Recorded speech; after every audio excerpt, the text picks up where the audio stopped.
Es maravilloso de verdad compartir con ustedes. Siempre los tengo en mente, siempre oro por ustedes para que el Señor los pueda seguir bendiciendo, ¿verdad? Para poder dar este mensaje que el mundo necesita. Estas grandes verdades que no solamente se queden aquí encerradas, sino que puedan salir fuera de estas fronteras, ¿no? Para que muchas almas lo puedan conocer a través de las redes sociales y muchos recursos que hoy por hoy tenemos. Bueno, sin más preámbulos, porque el tiempo es oro, ¿verdad? Quiero, hermanos, en esta mañana tener una meditación, bueno, meditación estudio, ¿no? Un tema que para mí me ha ayudado muchísimo en la vida espiritual. Y yo quisiera compartirlo con ustedes porque es un tema que nosotros como iglesia necesitamos. Vemos aquí una gran esperanza en este mensaje. Y este mensaje, como lo pudimos ver en la lectura bíblica, se titula El testimonio de los apóstoles de Jesús. ¿Ok? De todas maneras, vamos a retomar la lectura bíblica, ¿verdad? Recuerden que el Señor Jesús, lo dice la palabra de Dios, escogió ¿a cuántos? Interesante, ¿verdad? Ok, muy interesante, ¿no? Ok, vamos de todas maneras a Mateo capítulo 10, versículos del 2 al 4, especialmente quiénes son esos hombres que formaron esa iglesia primitiva. Mateo capítulo 10, versículos del 2 al 4. Fíjense lo que dice la palabra de Dios. Voy a ir un poquito rápido para ver si logro presentarles todas estas citas maravillosas que tiene este mensaje. ¿Ok? Así que por el factor tiempo voy a tener que ir un poquito apresurado. Bien, dice Mateo capítulo 10, versículos del 2 al 4, dice lo siguiente. Los nombres de los 12 apóstoles son estos. Primero Simón, llamado Pedro, y Andrés su hermano, Jacobo, hijo de Zebedeo, y Juan su hermano, Felipe, Bartolomé, Tomás, Mateo el publicano, Jacobo, hijo de Alfeo, Lebeo por sobrenombre, Tadeo, Simón el cananista, y Judas Iscariote, el que también le entregó. Vemos nosotros aquí los 12 apóstoles que formaron esa iglesia primitiva que el Señor vino a establecer aquí en la tierra. Pero fíjense, hermanos, lo que dice aquí el libro, en relación a esa escogencia de esos 12 hombres que formaron la iglesia del Señor. En la página 258 y 259 de este libro, El deseado de todas las gentes, para los que están anotando, dice lo siguiente. El Salvador conocía el carácter de los hombres a quienes había elegido. Todas sus debilidades y errores estaban abiertos delante de él. Conocía los peligros que tendrían que arrostrar, la responsabilidad que recaería sobre ellos, y su corazón amaba tiernamente a estos elegidos. Qué maravilloso, ¿verdad? A solas sobre una montaña cerca del mar de Galilea, pasó toda la noche en oración por ellos, mientras ellos dormían al pie de la montaña. Al amanecer los llamó así porque tenía algo importante que comunicarles. Entonces, estos discípulos habían estado durante algún tiempo asociados con Jesús en su labor activa. Juan y Santiago, Andrés y Pedro, con Felipe, Natanael y Mateo, habían estado más íntimamente relacionados con él que los demás y habían presenciado mayor número de sus milagros. Sigue diciendo, Pedro, Santiago y Juan tenían una relación más estrecha con él. Estaban casi constantemente con él, presenciando sus milagros y oyendo sus palabras.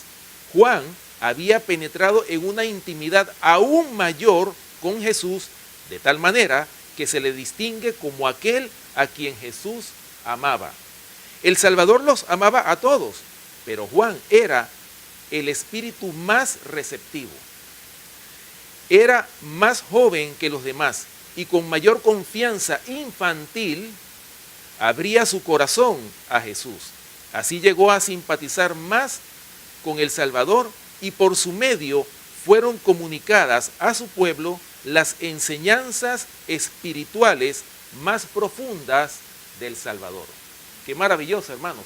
Aquí vemos nosotros la escogencia de estos hombres, quienes formaron esa maravillosa, digo yo, maravillosa iglesia primitiva, que al principio no prometía nada, pero fíjense a través del tiempo cómo estos hombres poco a poco fueron creciendo espiritualmente hasta que llegaron a alcanzar la santidad, sin la cual nadie verá al Señor, como lo dice la palabra de Dios. Bueno, ya ustedes conocen los nombres de estos 12 apóstoles que formaron parte de esa iglesia. ¿Quiénes son esos nombres? Andrés, hermano de Pedro.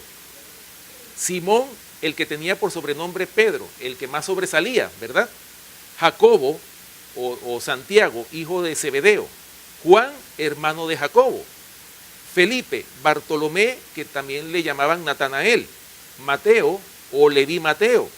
Tomás, Jacobo, que también le llamaban Tadeo, hijo de Alfeo. Judas, hermano de Jacobo. Simón el celote, que también le llamaban el cananista, y Judas Iscariote, el que le entregó. Pero fíjense ustedes, hermanos, ustedes dijeron que el Señor escogió ¿a cuántos? ¿A 12 o a 11? Ok, muy bien. El Señor escogió a 11 apóstoles. ¿Por qué? Judas no fue escogido por el Señor.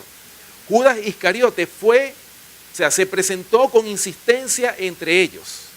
Los discípulos anhelaban que Judas llegase a ser uno de ellos. ¿Por qué?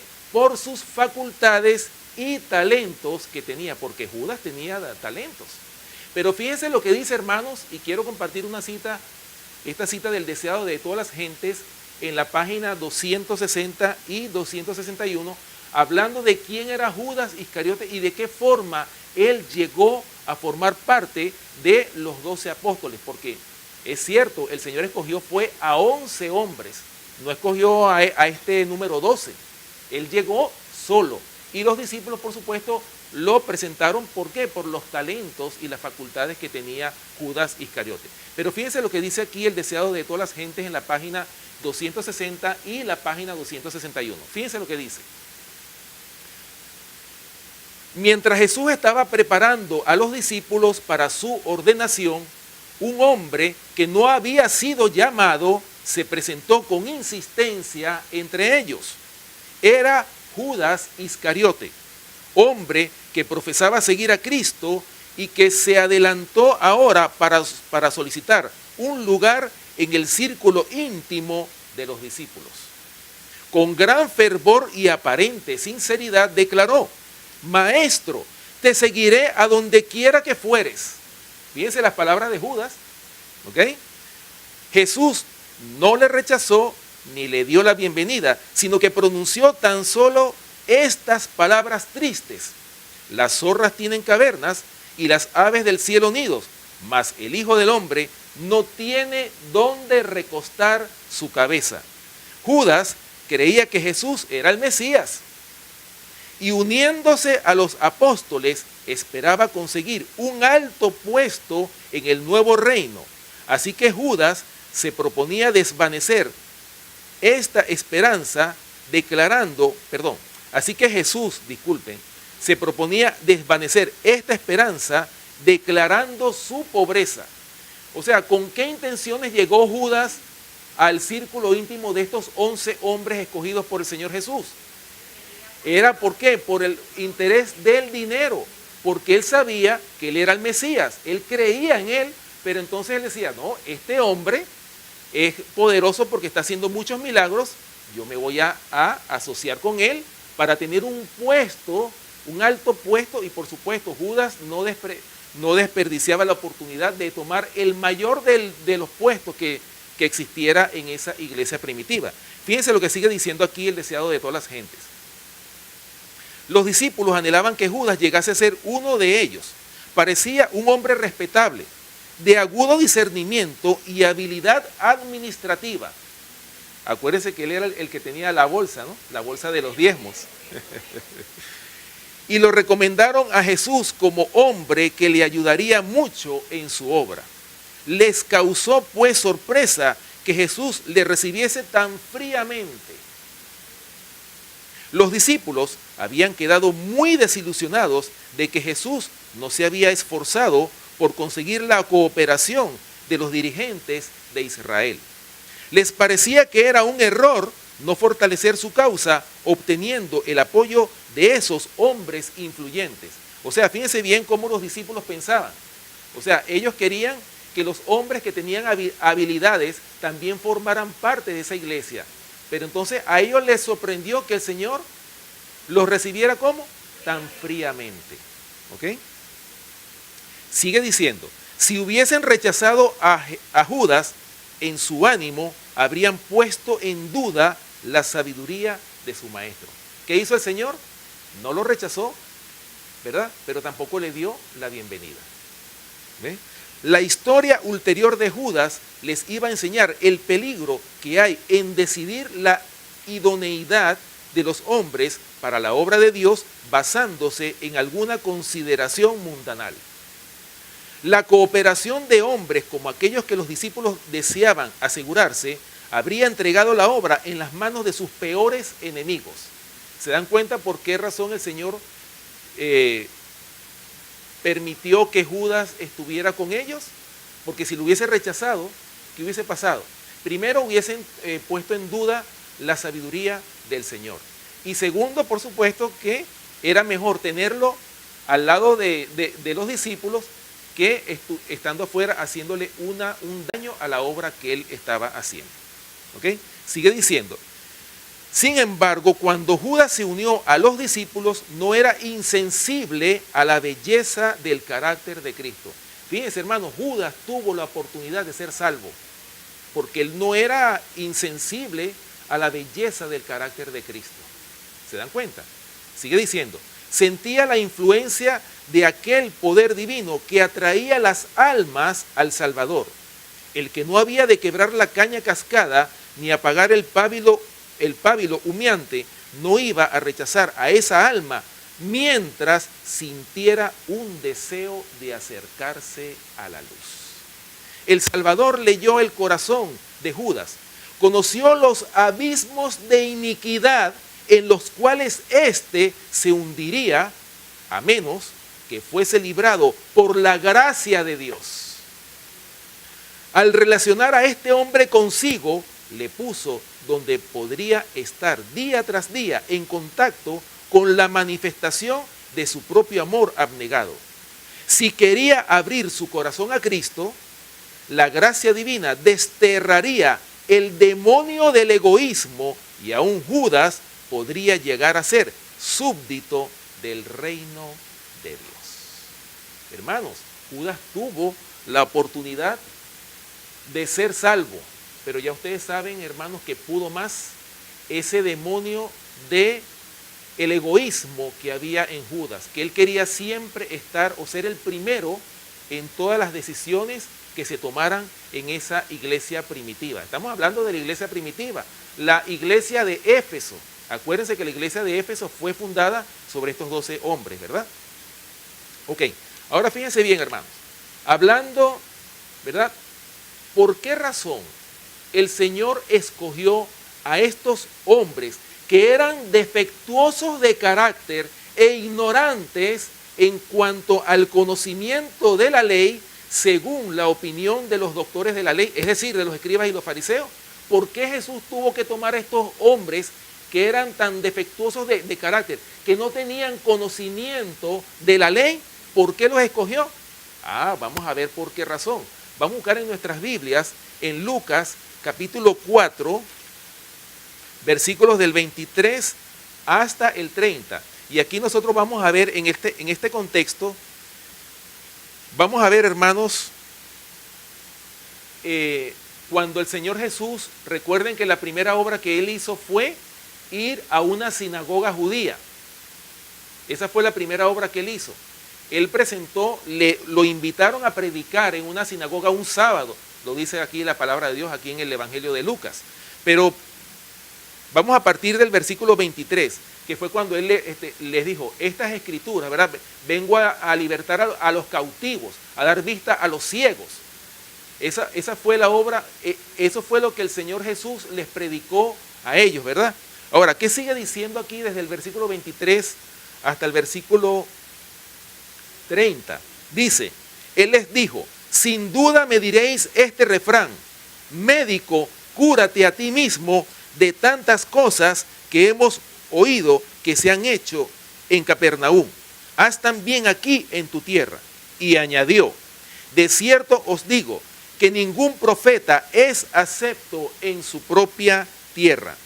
Y en verdad os digo que muchas viudas habían en Israel en los días de Elías, cuando el cielo fue cerrado por 3 años y 6 meses, y hubo una gran hambre en toda la tierra. Pero a ninguna de ellas fue enviado Elías, sino a una mujer viuda en Sarepta de Sidón. Y muchos leprosos había en Israel en tiempos del profeta Eliseo, pero ninguno de ellos fue limpiado, sino Naamán el sirio.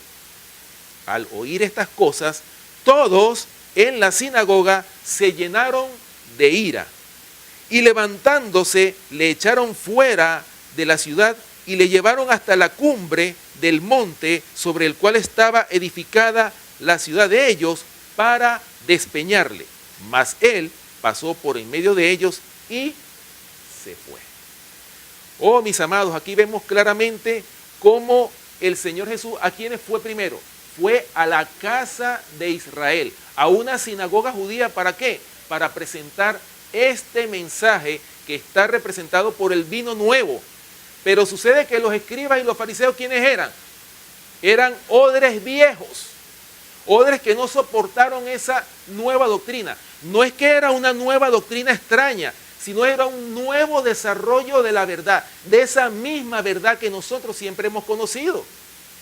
Acuérdense que el evangelio eterno no cambia, es el mismo evangelio desde Adán y Eva hasta el último día cuando Cristo venga a buscar a su pueblo. Es el mismo mensaje. Pero ellos se habían convertido ¿en qué? En odres viejos. Y ellos no entendieron estas palabras que el Señor les estaba diciendo. Pero fíjense que esto se representa, más adelante podemos leerlo en Lucas, aquí mismo en el Evangelio de Lucas. Vamos a leer la parábola de la gran cena. Lucas capítulo 14, versículos del 16 hasta el 24. Lucas capítulo 14, versículos del 16 hasta el 24, aquí tenemos nosotros la parábola de la gran cena. Lo que sucedió con los escribas y los fariseos allá en esa sinagoga se ve reflejado aquí en esta parábola de la gran cena. Escuchen bien, Lucas capítulo 14, versículos del 16 hasta el 24. Dice así, entonces Jesús le dijo, un hombre hizo una gran cena y convidó a muchos. Y a la hora de la cena envió a su siervo a decir a los convidados, venid, que ya todo está preparado. Y todos a una comenzaron a excusarse. El primero dijo, he comprado una hacienda y necesito ir a verla. Te ruego que me excuses. Otro dijo, he comprado 5 yuntas de bueyes y voy a probarlos. Te ruego que me excuses. Otro dijo, acabo de casarme y por tanto no puedo ir.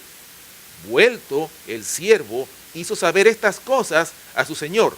Entonces, enojado el padre de familia dijo a su siervo, ve pronto por las plazas y las calles de la ciudad y trae acá a los pobres, los mancos, los cojos y los ciegos. Y dijo el siervo, Señor, se ha hecho como mandaste y aún hay lugar. Dijo el Señor al siervo, ve por los caminos y por los vallados y fuérzalos a entrar para que se llene mi casa, porque os digo que ninguno de aquellos hombres que fueron convidados gustará mi cena. Qué triste, ¿verdad? ¿Qué pasó con los invitados? ¿A quiénes representan los convidados? Los invitados, hermanos, al pueblo de Dios, a la casa de Israel, ¿sí o no? ¿Y qué pasó con ellos? La mayoría empezó a excusarse. Señor, no puedo ir. Y finalmente, ¿a quiénes tuvo que escoger el Señor? Bueno, búscame a los parias de la sociedad, a los mancos, los cojos, los ciegos, los defectuosos de carácter, tráelos para yo educarlos, para convertirlos en un odre nuevo, para que puedan recibir este vino nuevo que yo voy a presentarles.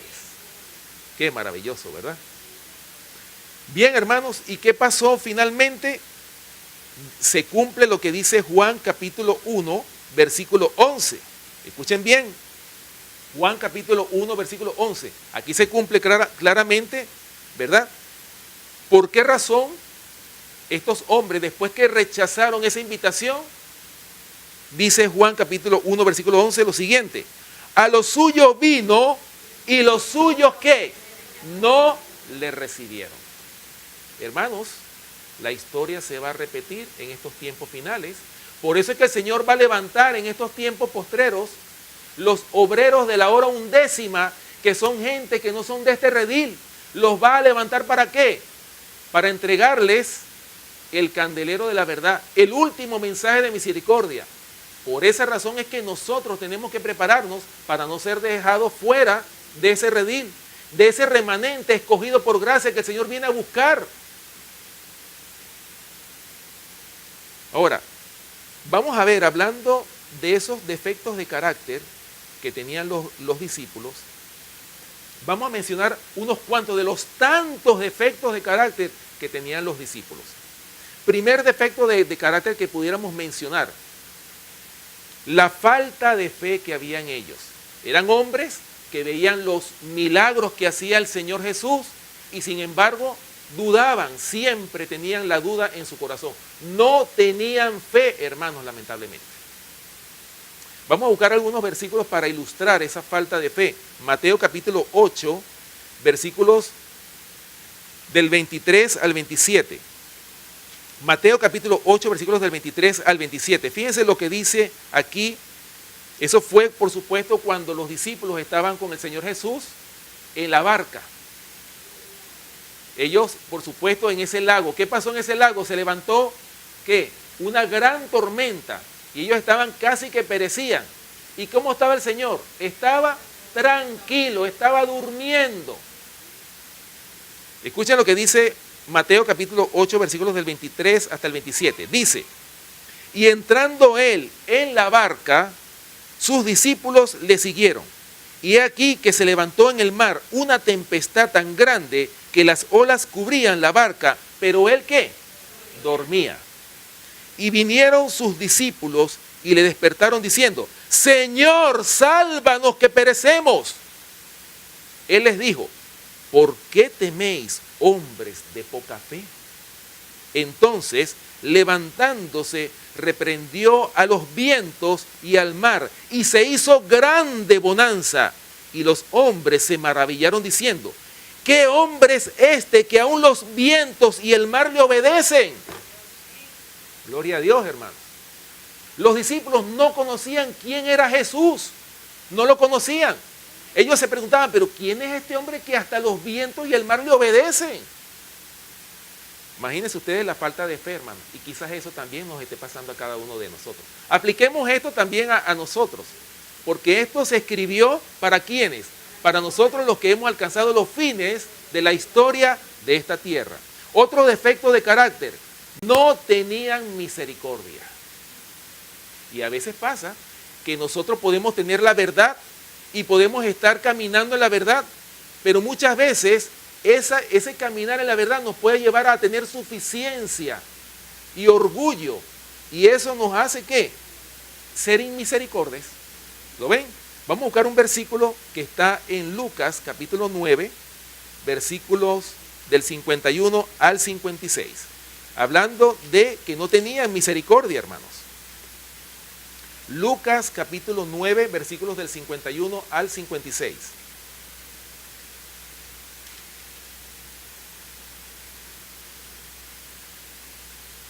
Dice: cuando se cumplió el tiempo en que él había de ser recibido arriba, afirmó su rostro para ir a Jerusalén, y envió mensajeros delante de él, los cuales fueron y entraron en una aldea de los samaritanos para hacerle preparativos. Mas no le recibieron, porque su aspecto era como de ir a Jerusalén. Viendo esto sus discípulos, Jacobo y Juan, dijeron: Señor, ¿quieres que mandemos que descienda fuego del cielo como hizo Elías y los consuma? Entonces, volviéndose él, los reprendió diciendo: vosotros no sabéis de qué espíritu sois, porque el Hijo del Hombre no ha venido para perder las almas de los hombres, sino para salvarlas. Y se fueron a otra aldea. Hermanos, ¿cuál fue el propósito por el cual Cristo vino a esta tierra?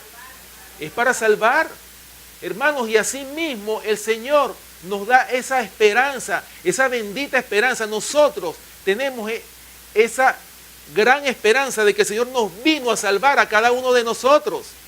Por eso es importante que nos pongamos en sus manos. Por eso es que tenemos que pedirle al Señor en oración: Señor, ¿qué quieres tú que yo haga? Con tal de que tú me recibas como un hijo tuyo y que más nunca yo me separe de ti. Ese es el propósito, hermanos. Ese es el objetivo. Porque el Señor no vino a condenar como hay muchos que nos condenan. ¿Cuántos hermanos, ancianos de iglesia quizás, pastores, miembros, no nos condenan? Porque ellos están viviendo el evangelio, pero nosotros tenemos un defectico de carácter. Y vienen y nos acusan, levantan el dedo: mire, ese hermano está haciendo eso. O tal defecto de carácter. Es cierto, hermano, que nosotros tenemos que ser lo suficientemente maduros para entender que tenemos que hacer un cambio en nuestras vidas. Pero hay muchas maneras de poderle llegar a una persona, ¿sí o no? Si hay algo contra nuestro hermano, ¿qué tenemos que hacer? Solito con él, en oración, ¿verdad? Y exhortarlo, pero en el amor de Cristo, no en la suficiencia propia. Porque cuando yo separo del mensaje, acuérdense que el mensaje de salvación tiene 3 elementos esenciales que no se pueden separar. ¿Cuáles son esos 3 elementos esenciales que tiene el mensaje de Dios? El mensaje que salva, ¿cuál es? El amor, la justicia y la misericordia. Esos 3 elementos no se pueden separar, porque si se separan, ¿qué va a pasar? Vamos a hacer daño, hermano. Vamos a hacer daño a nuestros hermanos. En vez de salvarlo, ¿qué vamos a hacer? Lo vamos a empujar hacia el precipicio de la perdición. Otro defecto de carácter que tenían los discípulos: eran impulsivos. Y esto podemos ver que hay un discípulo, uno de los apóstoles, que se destacaba por ser impulsivo. ¿Quién era ese? Pedro, ¿verdad? Pedro siempre quería aparecer. El Señor hacía una pregunta y ¿quién era el que contestaba? Pedro siempre salía a contestar, ¿sí o no? Marcos capítulo 14, versículos del 45 al 47. Hablando de esa impulsividad que tenía Pedro, ¿verdad?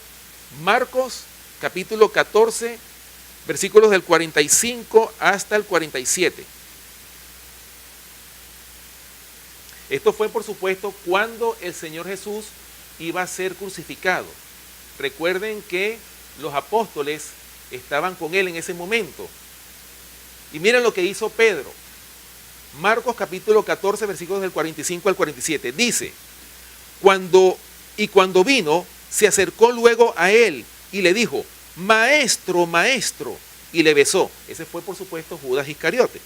Entonces ellos le echaron mano y le prendieron. Pero uno de los que estaban allí, sacando la espada, hirió al siervo del sumo sacerdote, cortándole la oreja. ¿Quién fue ese que sacó la espada? Que se vio así, o sea, que se sentía valiente en ese momento. Pedro, ¿verdad? ¿Por qué? Porque Pedro pensaba que el Señor iba a hacer un milagro. Bueno, yo voy a sacar la espada y yo tengo quien me respalde. Pero, ¿qué pasó? Sucede que tremendo chasco más adelante recibieron los discípulos. Más adelante, ya ustedes van a ver. Vamos a seguir. Otro defecto de carácter: no tenían amor. Yo creo que es una de las cosas que le falta a la iglesia. No tenían amor. Estoy hablando, por supuesto, del amor que salva, porque sucede que hay 2 clases de amor: el amor que salva y el amor que mata. ¿Estamos claros? Está el amor que salva, que es el evangelio. Acuérdense que el evangelio son buenas nuevas de salvación, ¿sí o no? Pero hay el amor que mata, que es ese amor alcahuete, ese amor que le permite, no importa cómo usted sea, Cristo lo va a aceptar. Cuando Él venga, usted va a ir al cielo, así con todos sus defectos de carácter. ¿Ustedes creen que eso es cierto? No, hermanos, claro que no. Ese es el amor que mata. Es decir, que una vez salvo, siempre salvo. No, pero estamos hablando del amor de Dios. Recuerden que Dios es amor y su ley está basada ¿en qué? En el amor. Su santa ley, el decálogo. ¿Ok? Juan capítulo 5, versículo 42. Hablando de que los discípulos no tenían amor. Juan capítulo 5, versículo 42.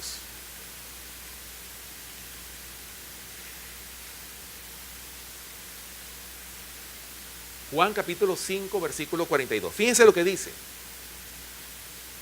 Mas yo os conozco que no tenéis amor de Dios en vosotros. ¿Se dan cuenta? Nosotros podemos profesar ser cristianos, hermanos. Pero lo más importante en la vida cristiana, ¿cuál es? El amor. Y hablando del amor, yo creo que el apóstol Pablo fue uno de los mejores expositores en cuanto a lo que es el concepto de la palabra amor, y lo podemos encontrar en Primera de Corintios, ¿verdad? Primera de Corintios capítulo 13. Ese es el capítulo, por supuesto, el capítulo que nos define lo que es el amor, el verdadero amor. Primera de Corintios capítulo 13, versículos del 4 al 8. Fíjense bien, hermanos, cuál es el concepto verdadero de la palabra amor. Primera de Corintios capítulo 13, versículos del 4 hasta el 8. Ahí está, en estos 4 versículos está el concepto, el verdadero concepto de la palabra amor, el amor de Dios.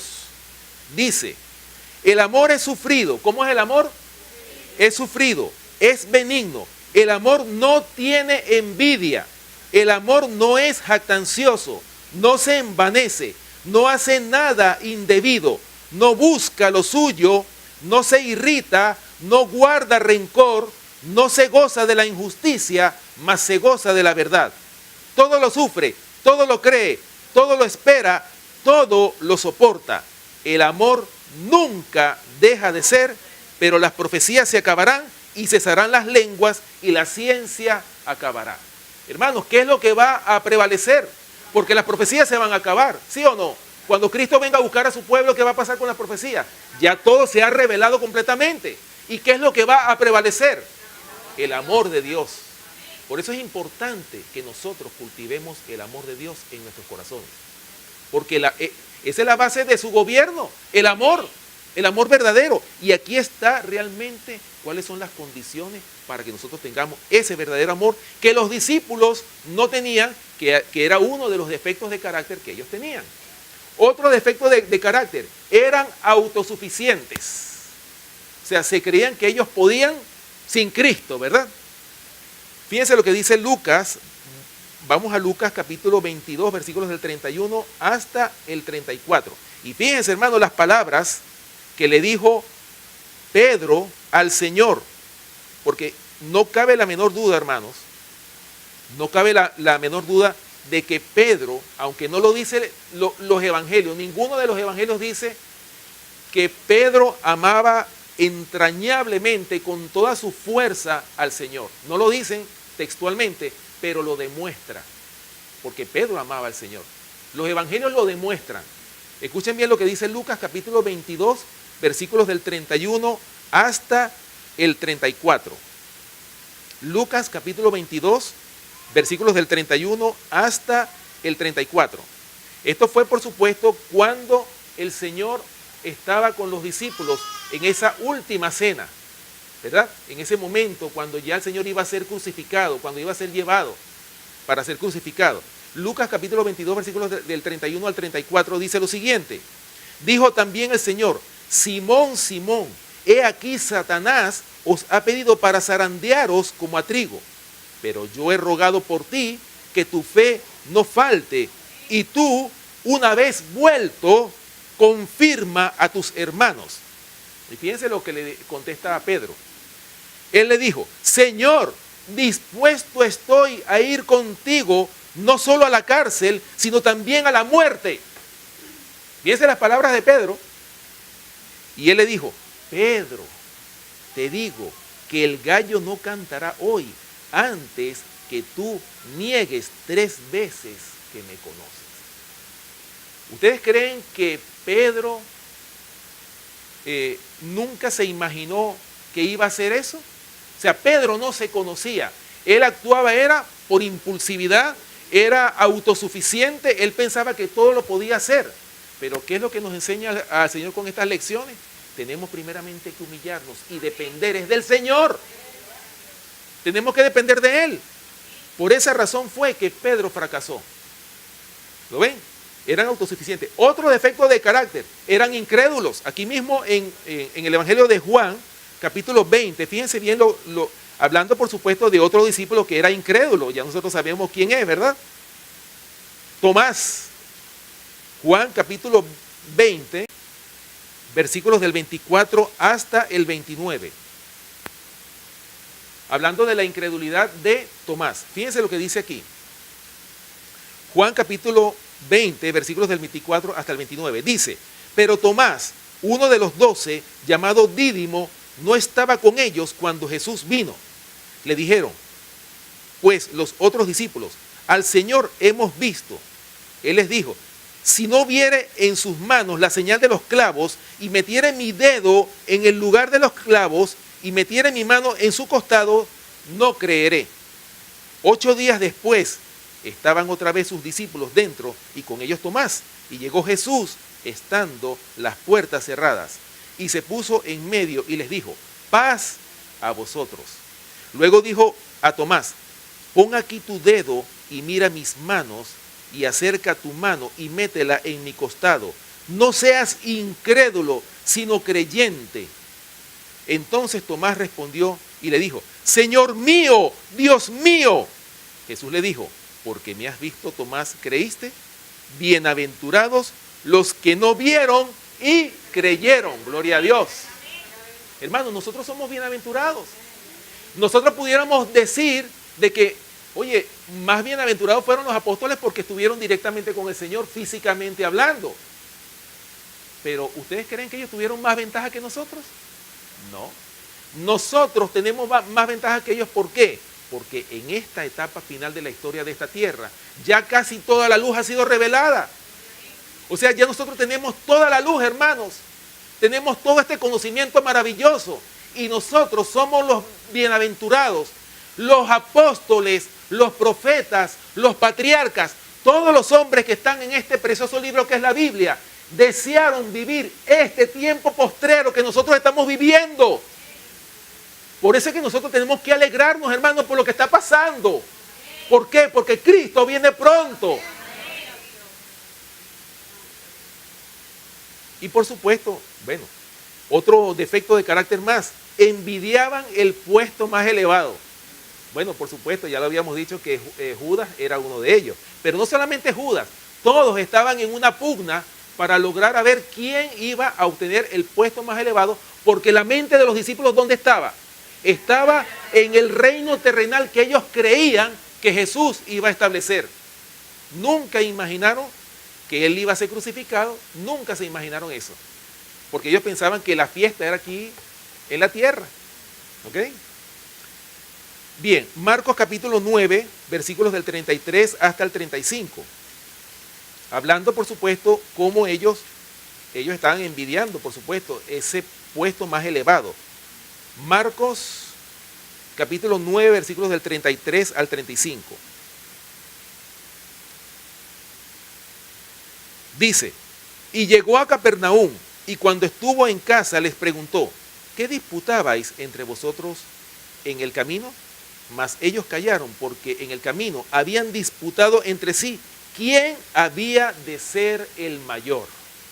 Entonces él se sentó y llamó a los 12 y les dijo, si alguno quiere ser el primero, será el postrero de todos y el servidor de todos. ¿De qué manera puedo yo convertirme en el primero? Primero tengo que humillarme, primero tengo que servir. ¿Para qué? Para poder ser el primero, si es que quiero ser el primero. Pero en las cosas, ¿verdad?, de Dios, yo creo que nadie, el verdadero discípulo, no desea el primer puesto. Desea el último puesto, desea ser lo más bajo. ¿Para qué? Para servir al Señor. Es necesario que yo mengüe, pero que Cristo crezca. Ese es el propósito. Ese es el objetivo, hermanos, del Evangelio. Bueno, de verdad que este tema, ojalá que me dé el tiempo para poderlo terminar, pero es bien interesante. Yo de verdad, para mí ha sido una bendición este mensaje. He visto una esperanza de salvación en este mensaje, hermano, del testimonio de los apóstoles. Fíjense bien, hermano, y hablando de los apóstoles también, entre las mujeres que servían estaba también María Magdalena. Vamos a buscar quién era María Magdalena de acuerdo a Lucas capítulo 8 versículos del 1 hasta el 3. Fíjense bien quién era María Magdalena. Lucas capítulo 8 versículos del 1 hasta el 3. Dice: aconteció después que Jesús iba por todas las ciudades y aldeas, predicando y anunciando el evangelio del reino de Dios, y los 12 con él, y algunas mujeres que habían sido sanadas de espíritus malos y de enfermedades. María, que se llamaba Magdalena, de la que habían salido 7 demonios. Y Juana, mujer de Chuza, intendente de Herodes, y Susana, y otras muchas que le servían de sus bienes. O sea que no solamente los discípulos le servían al Señor, sino también estaban las mujeres, entre esas María Magdalena.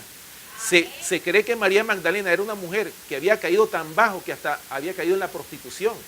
Y miren hasta dónde llegó María Magdalena, que de hecho es una mujer que alcanzó la salvación y la vida eterna. Hermanos, qué maravilloso estos hombres que tenían todos los defectos, tenían todos los pecados que habidos y por haber, y se arrepintieron de sus pecados. Y hoy por hoy estos hombres están descansando en el polvo para ser despertados en la mañana de la resurrección. Ahora, los discípulos tenían la convicción, como les había dicho, ¿verdad?, de que Jesús iba a establecer su reino aquí en la tierra. Bueno, lo vemos cuando la transfiguración, ¿no? Ustedes saben muy bien cuando el Señor se transfiguró, ¿a quiénes se llevó el Señor? A Pedro, a Santiago y a Juan.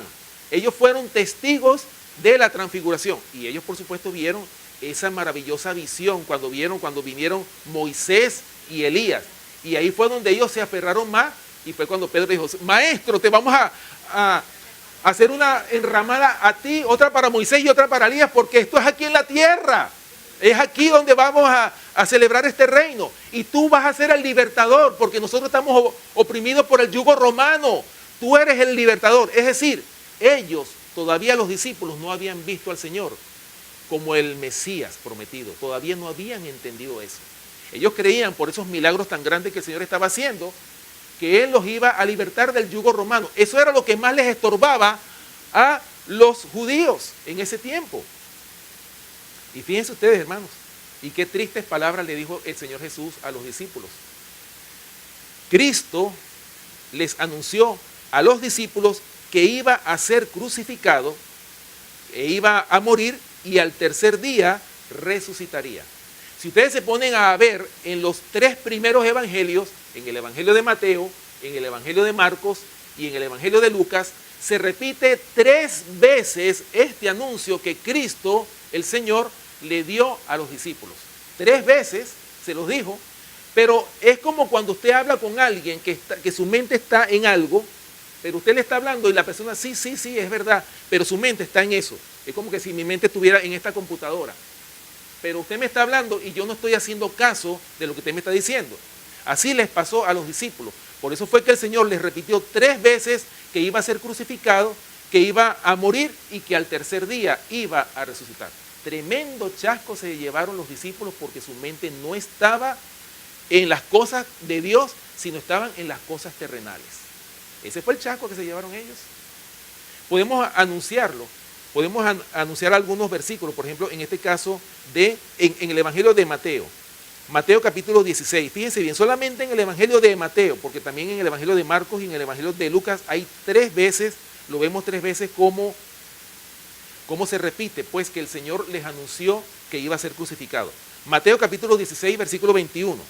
Dice: desde entonces comenzó Jesús a declarar a sus discípulos que le era necesario ir a Jerusalén y padecer mucho de los ancianos, de los principales sacerdotes y de los escribas, y ser muerto y resucitar al tercer día. Ahí está el primer anuncio Segundo anuncio, Mateo capítulo 17, versículos 22 y 23. Fíjense, se lo vuelve a repetir, se lo vuelve a decir. Dice el verso 22 de Mateo 17. Estando ellos en Galilea, Jesús les dijo: el Hijo del Hombre será entregado en manos de hombres y le matarán, mas al tercer día resucitará. Y ellos se entristecieron en gran manera. Pero fíjense ustedes, se entristecieron, pero después iban otra vez y pensaban, con esos milagros tan grandes, ellos no pensaron que eso iba a ocurrir. Tercera vez, Mateo capítulo 20, versículos del 17 hasta el 19. La tercera vez que se los dice, Mateo capítulo 20, versículos del 17 al 19. Dice: subiendo Jesús a Jerusalén, tomó a sus 12 discípulos aparte en el camino y les dijo: he aquí subimos a Jerusalén, y el Hijo del Hombre será entregado a los principales sacerdotes y a los escribas, y le condenarán a muerte, y le entregarán a los gentiles, para que le escarnezcan, le azoten y le crucifiquen, mas al tercer día resucitará. ¿Se dan cuenta? 3 veces le dijo el Señor estas palabras y ellos no las tomaron en cuenta. Por eso fue que más adelante, en Mateo capítulo 26, Cristo anuncia la negación de Pedro, ¿verdad? En Mateo capítulo 26, versículos del 30 al 35. Vamos a Mateo capítulo 26, que aquí es donde ya, por supuesto, ya el Señor iba a ser crucificado, ¿verdad? Mateo capítulo 26, versículos del 30 hasta el 35. Cuando ellos estaban, por supuesto, reunidos ahí en esa última cena, fíjense lo que dijo el Señor. Y cuando hubieron cantado el himno, salieron al monte de los olivos.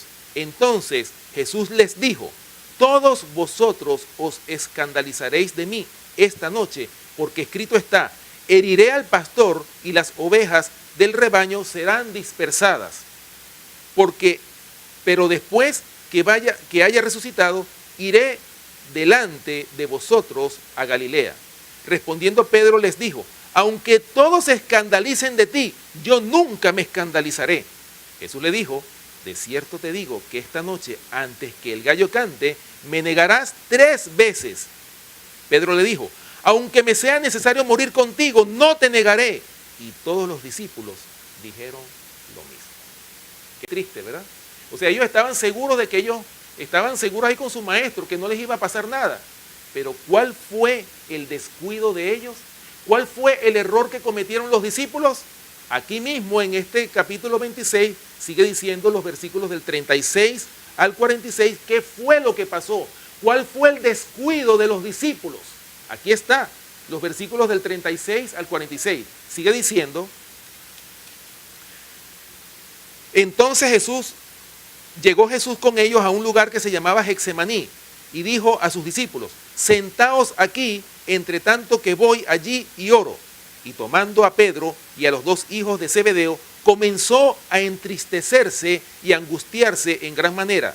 Entonces Jesús le dijo: mi alma está muy triste hasta la muerte, quedaos aquí y velad conmigo. Yendo un poco adelante, se postró sobre su rostro orando y diciendo: Padre mío, si es necesario, si es posible, pase de mí esta copa, pero no sea como yo quiero, sino como tú. Vino luego a sus discípulos y los halló durmiendo. Y dijo a Pedro: ¿así que no habéis podido velar conmigo 1 hora? Velad y orad, para que no entréis en tentación. El espíritu a la verdad está dispuesto, pero la carne es débil. Y otra vez fue y oró por segunda vez, diciendo: Padre mío, si no puede pasar de mí esta copa sin que yo la beba, hágase tu voluntad. Vino otra vez y los halló durmiendo, porque los ojos de ellos estaban cargados de sueño. Y dejándolos, se fue de nuevo y oró por tercera vez, diciendo las mismas palabras. Entonces vino a sus discípulos y les dijo: dormid ya y descansad. He aquí ha llegado la hora, y el Hijo del Hombre es entregado en manos de pecadores. Levantaos, vamos, ved, se acerca el que me entrega. Qué tristeza, hermanos. Y ya nosotros conocemos la historia de cómo ese descuido tan grande Cuando llegó la hora que se llevaron para ser crucificado el Señor, ¿qué pasó? Los discípulos, por supuesto, ahí empezaron y se alejaron. Cuando vieron que se lo llevaron los soldados romanos, ahí entonces tuvieron miedo, se alejaron. Y ahí fue donde Pedro, cuando le dijeron, ¿tú también estabas con él? Por miedo, ¿qué fue lo que hizo Pedro? No, yo no estaba ahí. O sea, ahí actuó ya los defectos de carácter de Pedro. O sea, Pedro no se conocía, no sabía hasta dónde él era capaz de llegar. Y tristemente, hermanos, 3 veces Pedro, ya como nosotros lo sabemos, negó a su maestro. Y la tercera vez que lo niega, cuando canta el gallo, ¿qué fue lo que hizo el Señor? ¿Será que el Señor vio a Pedro con ojos de rabia? No, con ojos de amor y de misericordia. Pedro, te diste cuenta que no te conoces. Y ahí fue donde Pedro, hermanos, como dice la palabra de Dios, lloró amargamente ahí en el mismo Getsemaní donde Jesús había orado. Y fíjense lo que dice aquí, para los que tienen esta matutina, ¿verdad? La matutina Cristo triunfante. En la página 285. Bueno, hay muchas citas aquí, de verdad, en este mensaje, maravillosas. Página 285 de esta matutina Cristo triunfante, de fecha, ya les digo la fecha, de fecha 3 de octubre. Dice aquí, si después de la crucifixión y sepultura los discípulos, en vez de dar lugar a su dolor, hubieran repasado detenidamente lo que Cristo les había dicho a fin de prepararlos para esta ocasión, habrían visto una luz en medio de las tinieblas. No habrían caído en semejante desfallecimiento y abatimiento. ¿Qué fue lo que les pasó a los discípulos? Descuidaron la oración, descuidaron la comunión con el Señor, y cuando llegó la hora en que crucificaron al Señor, ¿cómo fueron? Cuando Cristo muere en la cruz del Calvario, ¿qué pasó con ellos? Hermanos, volvieron a sus labores anteriores, desesperanzados y sin fe. Así fue como volvieron ellos a sus labores anteriores. ¿Será que pasa igual con nosotros, hermanos? Eso pudiera pasar. Hoy por hoy nosotros podemos estar seguros de que, Señor, te voy a ser fiel. Ahora mismo en la iglesia podemos sentir la fuerza, ¿verdad?, del mensaje. Podemos sentirnos bendecidos con este mensaje. Pero recuerden que la prueba es individual. Cada uno de nosotros va a ser probado individualmente. Y bueno, tristemente, hermanos, más adelante, ¿verdad? Déjenme ver si tengo aquí la cita, porque yo sé que estoy aquí resumiendo, ¿no? Pero bueno, 286, no es esa la cita, pero bueno. Bueno, mire, más adelante, ¿verdad? El Señor, bueno, cuando Pedro lo niega, el Señor es crucificado. Y después, cuando el Señor resucita, ¿verdad? Después de 3 años y medio con el maestro de los maestros, los discípulos todavía, hermanos, después que ellos vieron que el Señor había resucitado, que estaba con ellos 40 días antes de ascender al cielo, todavía los discípulos le hacen estas palabras al Señor. Vamos a buscar en Hechos capítulo 1, ya cuando el Señor se iba para el cielo, ya cuando ellos estaban seguros de que el que estaba al lado de ellos era el Hijo de Dios, el Mesías prometido. Hechos capítulo 1, versículos del 6 hasta el 8. Todavía las palabras que la pregunta que le hacen los discípulos al Señor. Hechos capítulo 1, versículos del 6 al 8. Dice, entonces los que se habían reunido le preguntaron diciendo, Señor, ¿restaurarás el reino a Israel en este tiempo? Y les dijo, no os toca a vosotros saber los tiempos o las sazones que el Padre puso en su sola potestad. Pero recibiréis poder cuando haya venido sobre vosotros el Espíritu Santo y me seréis testigos en Jerusalén, en toda Judea, en Samaria y hasta lo último de la tierra. O sea, ¿cuál era la preocupación que todavía los discípulos tenían? Señor, ¿vas a restaurar el reino de Israel? Todavía ellos estaban pendientes de ese reino terrenal que supuestamente Cristo iba a establecer. ¿Y qué le contestó el Señor? No os toca a vosotros saber los tiempos o las sazones. O sea, de los tiempos proféticos. A ustedes no les interesa eso. A ustedes lo que les interesa saber es que recibiréis poder cuando haya venido sobre vosotros el Espíritu Santo y me seréis testigos en Jerusalén, en toda Judea, en Samaria y hasta lo último de la tierra. Gloria a Dios por eso, hermanos. Qué maravilloso. O sea, que ellos, y eso se cumplió. Porque fíjense bien, ese poder que ellos iban a recibir había sido profetizado ¿por quién? Por el profeta Joel. En Joel capítulo 2, vamos a buscarlo en nuestras Biblias. Joel capítulo 2, versículo 28.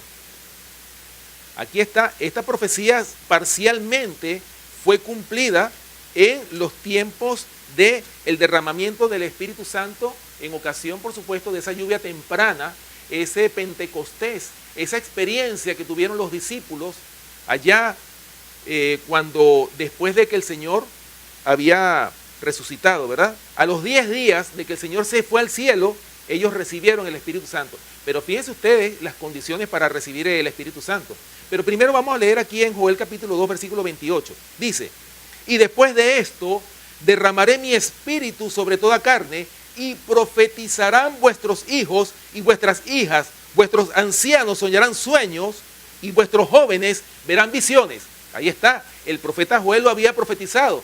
El Señor se los había confirmado aquí en Hechos capítulo 1, versículos del 6 al 8. Y más tarde se cumple realmente esa condición, o sea, esa profecía se cumplió en ellos en Hechos capítulo 2, versículo 1. Pero fíjense ustedes, hermanos, en qué condiciones fue derramado el Espíritu Santo en ellos, en esa iglesia primitiva. Hechos capítulo 2, versículos del 1 hasta el 5.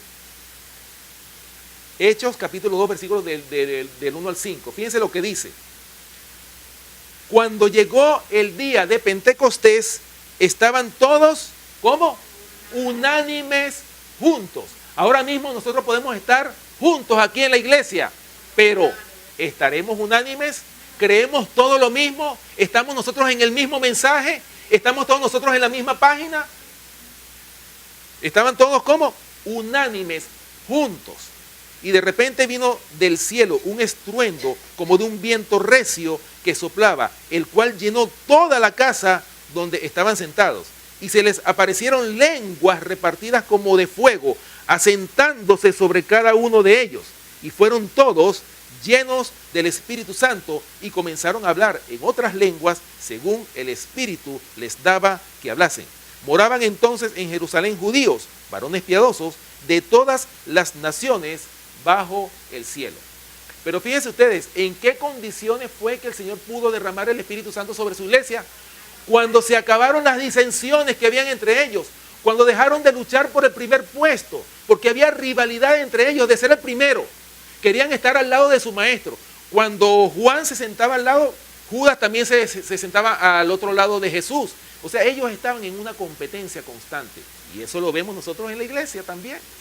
Queremos el primer puesto en la iglesia, ¿verdad que sí? Oh, hermanos, pero el primer puesto, ¿dónde tenemos que tenerlo? Es en el cielo. Ese es el primer puesto que nosotros debemos de aspirar, ¿verdad? Y fíjense bien, ¿sobre quiénes va a ser derramado el Espíritu Santo? ¿Será que va a ser derramado sobre toda carne? ¿Será que va a ser derramado sobre aquellos que todavía están en desobediencia? Miren lo que dice Hechos capítulo 5, versículo 32. Ahí mismo en Hechos, capítulo 5, versículo 32 dice: y nosotros somos testigos suyos de estas cosas, y también el Espíritu Santo, el cual ha dado Dios a los que le obedecen. Por eso es que el Espíritu Santo va a ser derramado solamente es sobre los obedientes. Y por eso es que dice Eclesiastés 12:13, el fin de todo discurso oído es este: teme a Dios y guarda sus mandamientos. ¿Por qué? Porque eso es el todo del hombre.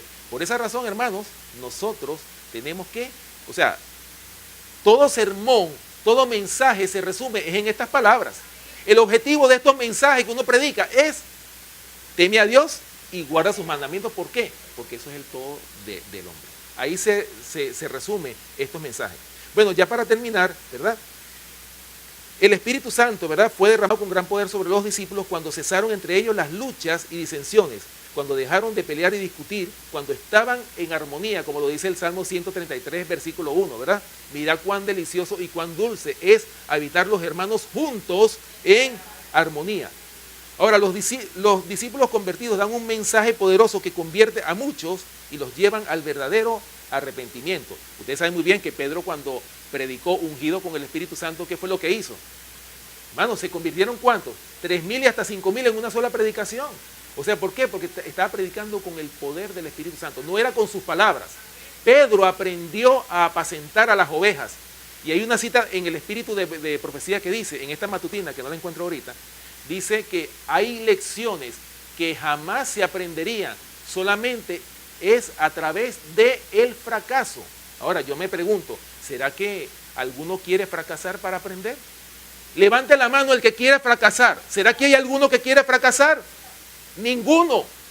Pero hay lecciones que solamente se aprenden solamente a través del fracaso, hermano. Y eso fue lo que le pasó a los discípulos. Pedro fue un mejor hombre cuando después que negó a su maestro, él se arrepintió. Ahí fue donde Pedro realmente se convirtió. Después que pasaron 3 años y medio el Señor con ellos. Estaba constantemente el Señor con Pedro, Juan y Santiago. Pero sucede que cuando Pedro lo negó, ahí fue donde Pedro verdaderamente, cuando lloró amargamente, ahí fue donde Pedro experimentó el verdadero arrepentimiento, que nosotros necesitamos también. Posteriormente, hermanos, cuando el Señor asciende al cielo, cuando ellos reciben el Espíritu Santo, los apóstoles entendieron cuál había sido la misión del Mesías aquí en este mundo y la naturaleza del conflicto entre el bien y el mal.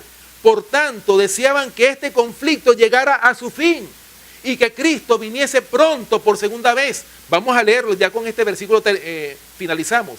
Apocalipsis capítulo 22, versículo 20. Fíjense, hermanos, las palabras con las cuales el apóstol Juan en la rocosa isla de Patmos, cuando recibió esta visión del libro del Apocalipsis, allá en la cárcel de máxima seguridad de esa época, en Patmos.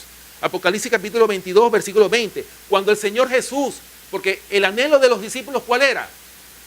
Que Cristo regresase de nuevo. Ya ellos habían entendido. Ahora sí queremos que vengas, maestro. Fíjense las palabras que le dijo el Señor Jesús a Juan.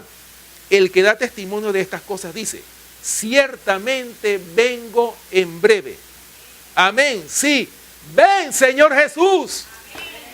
Esas eran las palabras, hermanos, que los discípulos dijeron. Los discípulos anhelaban que este conflicto se terminara de una vez por todas, porque ellos ya habían comprendido la misión del Mesías en este mundo. ¿Y nosotros entendemos la naturaleza del conflicto que estamos viviendo? Por eso, hermanos, para mí este ha sido un mensaje extraordinario, maravilloso. ¿Por qué, hermanos? Porque este mensaje nos da la esperanza de la salvación. ¿Por qué? Porque hombres tan defectuosos de carácter como lo fueron los discípulos, alcanzaron la santidad. También para mí hay esperanza, hermanos. Para nosotros hay esperanza de salvación. ¡Qué maravilloso! Por eso es que este mensaje a mí me ha ayudado mucho y lo he repetido en casi todas las iglesias donde he predicado, porque la iglesia lo necesita. La iglesia necesita mensajes de esperanza para que nosotros nos podamos fortalecer en la fe y nos podamos establecer en la verdad presente, como lo dijo el apóstol Pablo. Gloria a Dios por eso, hermanos. Así que, gloria a Dios, de verdad, este es un año que está terminando, el año 2017. Yo sé que muchos tendrán victorias, otros tendrán derrotas, pero recuerden que estamos en una lucha contra el mal. Y si hemos fracasado, hermanos, recuerden que aún en el fracaso también nosotros podemos encontrar lecciones que nos enseñen a ser una mejor persona, que podamos nosotros alcanzar esa salvación, que podamos nosotros obtener el Espíritu Santo, el cual dará Dios a quienes, a los que le obedecen. Hermanos, que el Señor les bendiga y que nosotros como iglesia en este año que viene, que sea un año de bendiciones para esta iglesia en especial, y que nosotros, hermanos, si tenemos que salir de aquí, si tenemos que irnos para otro país, que continúe la labor, que continúe la misma enseñanza que esta iglesia ha impartido en otros lugares. Nosotros estamos educándonos aquí, ¿para qué? Para salir a educar a otros en diferentes lugares a donde el Señor nos mande. Nosotros somos bendecidos con este evangelio eterno. Nuestra bandera, nuestro estandarte tiene que ser el evangelio eterno. El evangelio eterno no es el nombre de este ministerio. El evangelio eterno es un movimiento que el Señor está levantando para dar el último mensaje de misericordia a un mundo que está pereciendo en pecado. Seamos nosotros de ese grupo y alistémonos porque Cristo viene pronto. Que el Señor les bendiga y los que puedan vamos a doblar nuestras rodillas para tener una oración.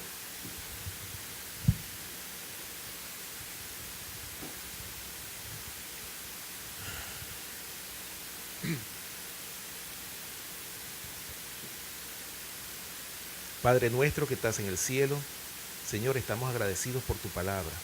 Estamos agradecidos por tu bondad, por tu amor, por tu misericordia. Porque tú eres un Dios bueno que nos has dado la oportunidad de que nosotros, a pesar de que hemos sido pecadores, estamos aquí clamándote a ti para que tú nos ayudes a ser una mejor persona, para que podamos abandonar el pecado que ha habido en nosotros. Ayúdanos, Señor, en nuestras debilidades, para que este año que comience sea un año de bendiciones para cada uno de nosotros. Y que tú bendigas también a esta iglesia, a este evangelio, a este ministerio, para que nosotros podamos, a donde quiera que estemos, dar este mensaje de salvación a muchas almas que perecen en pecado. Señor, ayúdanos a serte fieles en todo momento. Bendice a cada familia aquí representada, Señor. También te pedimos por los que están enfermos, pasa tu mano sanadora sobre todos los enfermos. Te pedimos también que tú bendigas los alimentos que hemos de compartir a continuación. Y también te pedimos que te quedes también y tú bendigas de forma especial a todos los que no están ahora en esta iglesia, que han salido de viaje, que tú los acompañes y que los traigas con bien. Señor, gracias por este día de sábado. Gracias por esta bendita oportunidad que tenemos de compartir juntos todavía, a pesar de las leyes que van a venir tan opresivas. Sin embargo, nos has dado esa preciosa oportunidad de compartir juntos, como lo dice el Salmo 133. Mira cuán bueno y cuán delicioso es habitar los hermanos juntos en armonía. Oh Señor, aquí estamos, dispuestos a obedecerte, dispuestos, Señor, a echar mano de esa santidad sin la cual nadie verá al Señor. Ayúdanos, Padre Celestial, a crecer en la gracia que es en Cristo Jesús, Señor nuestro. Gracias por tu palabra, Señor, que tu palabra nunca nos falte, que ese pan de vida siempre lo podamos ingerir para que tengamos vida eterna, Señor. Gracias por escucharnos, porque te lo pedimos y te lo rogamos en el dulce y precioso nombre de nuestro amante Salvador, Cristo Jesús. Amén. Amén.